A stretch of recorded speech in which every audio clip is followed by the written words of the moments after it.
നാഥൻ കനിഞ്ഞ വസ്ത്രമേഴും അഴിച്ചു നിന്റെ യാഥാർത്ഥ്യം നോക്കു മനുഷ്യ.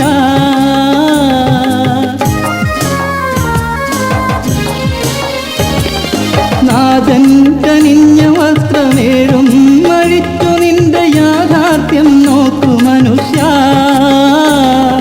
വർണ്ണങ്ങൾ കൊണ്ടു നിന്റെ ചിത്രം പൊതിഞ്ഞ നിധി, വർണ്ണങ്ങൾ കൊണ്ടു നിന്റെ ചിത്രം പൊതിഞ്ഞ നിധി ആരാണെന്നോർക്കു മനുഷ്യ, ആരാണെന്നോർക്കു മനുഷ്യ. ബിസ്മില്ല എന്ന മനക്കണ്ണാടിയെ തുറന്ന നൂറുൽ മശാഹിഖുലിയേ, വിജ്ഞാനം കൊണ്ട് മനം സുബ്ഹാനിയത്ത് സുഖം ആശ്വാസിച്ചുള്ള വലിയേ, ആശ്വാസിച്ചുള്ള